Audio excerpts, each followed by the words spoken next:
Hi, welcome to SBR Sports Picks. I'm Peter Loshak. His name is Drew Martin. Today is Monday, May 29th, of course. The MLB contest for June is coming up this Thursday, starting this Thursday, SBRforum.com. You're going to be in it, right, Drew? I'm in it. Yeah. Are you at all worried about, like, embarrassing yourself publicly or not at all? You're just like, I'll be fine. Of course, it's in the back of your head. But, I mean, you know, hey, losses happen. So. That's true.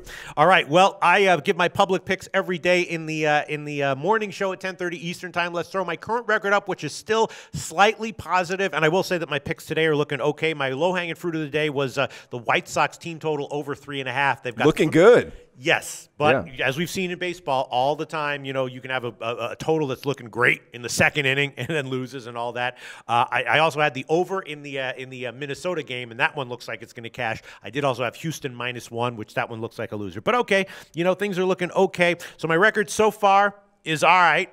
And let's start this show off. Drew Martin. This one really impressed me. Last show we did, you said that you were kind of high on Tanaka, and I said, really? Why? And you said, I don't remember what your reasoning was, but I was like, man, he's like really looking shaky. I wound up trying to fade Tanaka in that game and wound up getting completely bailed out by the Yankees bullpen. I had Oakland, which cashed, and the team total over, which pushed, but only after they took Tanaka out. Tanaka, of course, 7 home runs in his 2 games before his last game. His last game, 13 starts, just an awesome performance. He does have a start coming up this week. First of all, Drew Martin, how did you know Tanaka was going to be good in his last start? And second of all, what is your forecast for Tanaka going forward? Well, I didn't absolutely know that he was going to be good. Well, you felt like you said you were kind of high on you felt like he was going to be okay going forward. Yeah, something like that. Yeah, a couple things. I try to watch the pitchers as close as possible, and when they're keeping the ball low in the zone, but still getting hit, you know, not necessarily hard hit, but the balls are dropping and finding holes.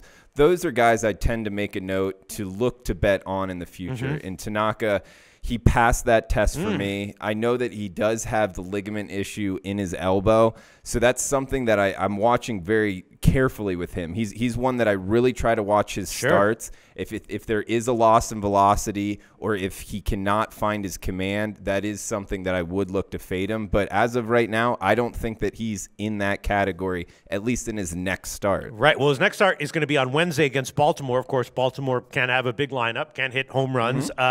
Gossman's on the other side. He can be good, but also very vulnerable to a home run. So I guess, you know, the big wild card here is Tanaka. If you think Tanaka's going to get hit, pound the over. If you think Tanaka's going to be good, pound the Yankees on the run line. What do you think? I mean, Gossman, geez, everything he throws over the plate gets nailed, it seems, this year. I'm not sure what's up with him. But, you know, as far as Tanaka, he's you know, it's not broken from the last time, so I'm going to look to bet on Tanaka. All right. Very, very nice call, Drew Martin. I was, again, on the way wrong side of that one. It was nice to get bailed out once in a while by total luck. All right, let's talk about some of the interesting series that are coming up this weekend. First of all, this is an interesting one. We have Oakland, dead last in MLB on the road against Cleveland, dead last in MLB at home. Both of them minus 35%. Oakland minus 35% overall on the road. Cleveland minus 35% ROI at home. Unreal. Cleveland's been much worse than Oakland in May, though. My sense is that Oakland might be a little bit undervalued going forward on the road. I feel like they're not that bad, or maybe they are. What do you think? I mean, I would go with the home team more often than not. And one thing I have written in my notes about this series, Pete, is Oakland has righties going against Cleveland, who is a predominantly left-handed lineup, and it's kind of the opposite for Oakland. They're more right-handed lineup, and they're in Progressive Field. It's more conducive towards lefties, so I'd definitely be looking towards Cleveland in this one. But, you know, looking at tomorrow's, they got Bauer priced at minus 160 over Sonny Gray. I don't know. At that price point, I'm looking to go on the A's and Gray. He's been pretty good this year. I mean, his last start was great. My thought is that, you know, he might be in a spot where he's going to regress a little bit. But his first few starts back were pretty good. His last start was great. So, yeah, I'm agreeing with you. At first glance, it looks like Gray's getting a little bit disrespected here, and Bauer's been better, but not lights out. You know, he's getting great strikeout numbers and not walking anyone, but still giving up a couple runs here and there. And, you know, so, yeah. And it's interesting. The market's pushing it up. It opened Oakland plus 137. Now at Chris, they're all the way up to plus 150 on Tuesday's cards. So, Disagreeing with the market, but yeah, well, disagreeing with the market has been just from an anecdotal perspective quite profitable over the past few weeks. The market appears to have been pretty wrong in a bunch of cases, at least for the games that I was looking at closely. All right, let's see. What else do we have? This is a tough one, Drew Martin. Maybe you want to pass on this one. This is a very tough one, right? Seattle at Colorado, right? Oh, well, they're actually playing half of it in Seattle, half of it at Colorado, but Seattle minus 30% on the road, third worst in baseball, and Colorado just awesome. And I remember before the start of the series, before the start of the season, that was the one team you asked me about, Colorado. You were like, are you high on Colorado? I was like, I think so. Are you? And you were like, yeah. Seemed like you were in secret very high on Colorado this year. Number one in MLB in terms of ROI, plus 30%, just 16% at home, but still that's great. Number one in May at plus 33%, plus 28% at home in May, at home in May. Just positive numbers all over the place for Colorado. And what's up with Seattle? Is their lineup chintzy, or have they just been sort of on the wrong side of a little bit of variance recently? You know, about Seattle, I'm not too sure about them. I mean, Colorado I love. Yeah. Obviously, I think they are the most profitable team this year, Number one by far. Yeah, currently. Yeah. So, yes. The one thing I have in this series is Wednesday's game is an interesting one. We got Paxton coming back. Yes. Off the DL. That's always an interesting case, whether to bet on him, whether to kind of give him a game or to fade him. It's an interesting one. Also, that one's going to be in Seattle, not Colorado. You know, Paxton, the reports on his rehab has been going well. His rehab start supposedly was fine. His command was fine. You never really know, but all reports are that he's fine. And if there's a guy who I'm going to believe in, at least for like a 5-inning start when he comes back, it's Paxton. I mean, he's a guy who I definitely had circled and mentioned in videos earlier before the start of the season. I said, until further notice, Paxton's a guy I'm either betting on or passing on the game. So we'll see what that line is, because Senzatella on the other side has been getting some nice results. So you might even see, what do you think that line's going to be? Yeah, that's an interesting one, because Paxton coming off the deal, and Senzatella, he's the kind of guy that a little tidbit here. I look to bet on him against lineups that haven't seen him yet, because he's more of like that relief profile, fastball slider guy, and that's kind of it. Not a lot of other repertoire to throw in there. Yeah. So when lineups see him a second, third, fourth time, I think that they'll be able to do a little bit better against him. But obviously the interleague aspect here, I'd actually look to go on Senzatella in this one at first glance. As far as pricing, man, thinking Seattle's at home, although that doesn't really matter a lot. Yeah. I would actually put this right around an even game. What are you thinking? My assumption is that the line will be, right about even. Within the minus 120. Yes, definitely. So we'll see. We'll see where this line is. You never quite know what the lines are going to be when they come out. Let's see. A lot of, let me see. What else is interesting? Okay, here we go again. Another tough one. Drew Martin. Feel free to not answer this one if you want, but the Cubs next series coming up at San Diego, right? Let's rattle off some of the Cubs' ugly numbers in contrast with Colorado's good numbers. Cubs minus 12% overall. Minus 15% on the road overall. In May, not much better. Minus 13% overall in May. Minus 50% on the road in May. So, the Cubs clearly continue to be an overvalued team. Now, though, it's at some, this is the easiest assignment they're going to get in a long time. Are they going to get wins here? Is their offense going to be productive here? Are they going to maybe, have some value here? Because as overvalued as the Cubs have been, San Diego's been more overvalued. Minus 19% ROI overall. That's fourth worst in baseball. Minus 20% at home and minus 33% in May. So maybe is this a series where the Cubs finally have some value? What do you think? Yeah, I wouldn't go against them. I mean, putting them in Petco, though, I doubt their offense wakes up. They got, Perdomo on Wednesday. I haven't broken down the pitching matchups. Actually, I guess Cozart, our sports betting buddy, is going today. So I'm not involved in this one. Arrieta's going to be going on Wednesday, and he's been one of the underperforming Cubs. He hasn't been terrible every start, but he's definitely been, much lower than performing at a much lower level than we associate with him. Even not counting like his Cy Young level, he just hasn't been. He's been giving up a lot of runs in his starts in general overall, right? Yep. So is San Diego going to be able to get to him or not? Tough, educated guess there that you have to make, right? Yeah, I would say if gun to the head, I would say, yeah. Yeah, yeah. And then on Tuesday, it's that guy Lamet starting for San Diego, who had a pretty good start against the Mets in his first start. Now he gets his second start where he's going to be at home against the Cubs. If I guess my educated guess would be that he has a little bit of a sophomore slump here, and that maybe the Cubs will be able to get to him a bit. He has good stuff, mid-90s fastball, but has control issues at times. And but then again, on the other side, in that one, you're getting Butler for the Cubs, and he has terrible periffs, and we'll see what the line winds up being. But I don't know. If the Cubs are a big favorite with Butler going, it's going to be tough. Yeah, Pete. I mean, Butler, I'm not looking to bet on him. I'll tell you that much. And the guy Lamet, just all these prospects. I don't have the notes in front of me. He's a Dominican guy, throws hard. Throws top hard prospect, right? Yes, a lot of strikeouts, and got struck out I think 8 against the Mets, but has a history, of course, of control issues in the minors, and was somewhat under control in the first game against the Mets, but now here going up against the Cubs in his second start, I would expect him to be a little bit worse. All right, so that's going to be a tough one. Let's get to some other. Okay, here now let's ask about this one.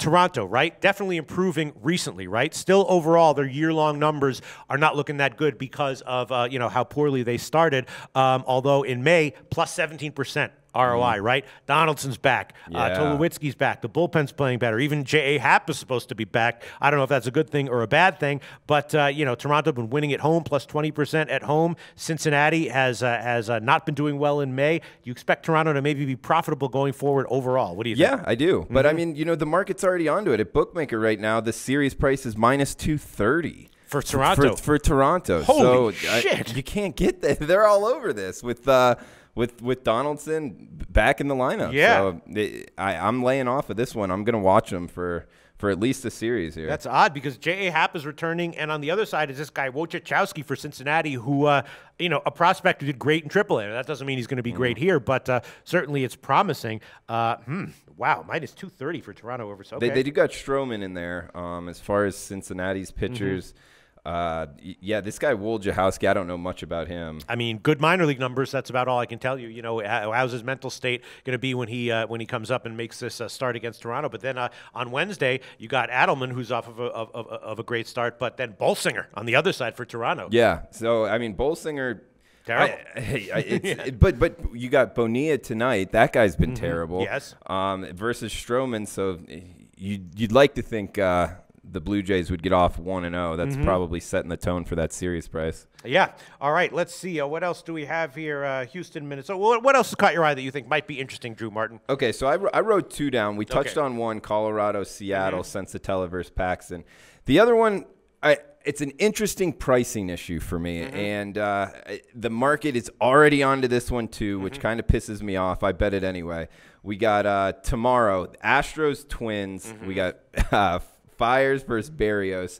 Obviously, I love Berrios, so seeing him priced at minus 120 against arguably the best team in Major League Baseball is frustrating because I'd liking to get on a young guy against the best team in baseball at a plus price, but I'm still gonna go Minnesota minus 120 for tomorrow.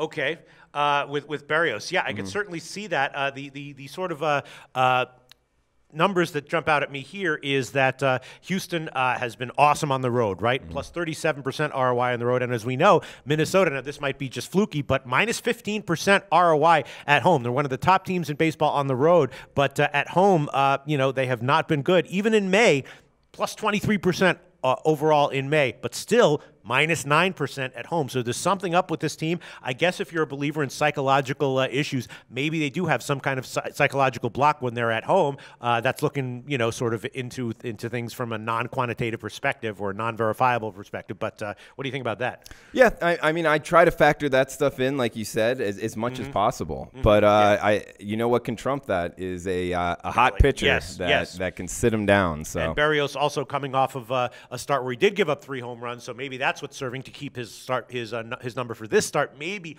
a little bit artificially low. Yeah, that could be it. But I mean, it was minus 105 at the opener, already up to minus 120 at the time that we just walked in. So it might be even more tomorrow morning. All right, that sounds good. Let's see what else has caught your eye. Anything else, or is that about it? I got to take the lashes on the back. spent the weekend in Tamarindo. Oh, did you? Really? This was a little bit more of a Tamarindo recap day for me. What were you doing in Tamarindo? Surfing. Surfing, yeah. Enjoying the Costa Rican atmosphere with the lady. Oh, okay. All right. Okay. Sounds good. Still got the wedding ring on. Oh, really? Yeah. No, so I hear you. Good to go. Me too. Yeah, definitely. It was a great weekend, though. I recommend visiting Tamarindo. All right. Place. Sounds good, Drew Martin. All right. So those are the series that jumped out at me. Let me just look at some of the pitching matchups that might catch my eye. Yeah. I guess tomorrow, again, Ariel Miranda, how is he likely to do at Coors? He might get hit a little bit, and Anderson is starting to pitch better for Colorado. So I like Anderson, yeah. Although, what happened with Freeland on Saturday, man? The lefty matchup against the Cardinals. Damn. I don't know. On that one. Also on Tuesday, the Diamondbacks pound righties pretty well, and Ivan Nova's been a little bit iffy in May. The Diamondbacks are going to be at Pittsburgh facing him. Maybe that'll be a spot where the D-backs I love that. The D-backs not only pounding righties, they're the best hitting team against righties. Yeah, and Nova's definitely been a little bit shaky as the year has worn on a little iffy in May, so the D-backs might be a good bet there just to win or on the team total over. Let's see. Other thing. Oh, yeah, Severino against Tillman on Tuesday. The Yankees also hit righties well, and Tillman also very vulnerable. Severino off a great start. He can be up and down, a lot of volatility with him, but if he throws another good start, maybe the Yankees will be worth a play there on the run line. Tillman looking kind of Have you been involved with Tillman at all this year? I don't remember. I don't remember how. I think I don't really remember, actually, but I think I've been off him. And then, of course, Chris Sale is going. We'll see what his line is on Tuesday. Boston is 7-3 in Chris Sale's starts so far, and Max Scherzer starting on Wednesday for Washington. As awesome as he's been, Washington still just 6-4 in his starts on the year. So what do you have? Do you think that Scherzer is just one of these pitchers who is legitimately awesome, but just as the Dodgers were with Kershaw for a while in previous years, just the team is just not a good bet when he starts, even when he gives great starts? I find that I might be on the opposite side of you, Pete, as that's a regression candidate. It's just hard to get on that because Scherzer's always a minus 200 favorite. Not always, but it seems like more often than not. So actually that would make me want to bet him more because I just feel each individual game is its own thing, not carry it over like that.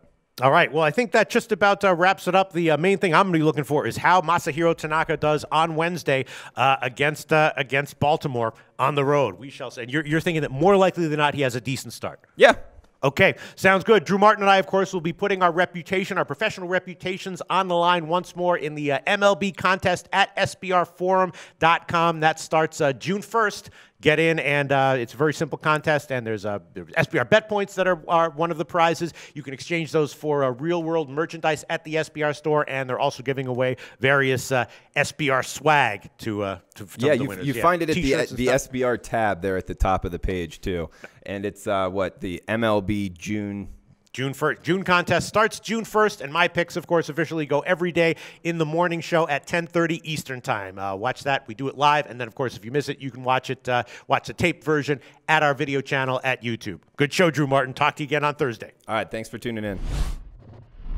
Hey guys, thanks for tuning in to our channel. Now, we've put a lot of work into producing all these free videos, so please help us out and keep all our content free for you forever by simply liking, sharing, commenting, and subscribing. Now, not to mention, a visit to our industry-leading website will warm the hearts of all our SBR employees, especially myself. Now, the links are over there to the left, so do check those out. Thanks for watching.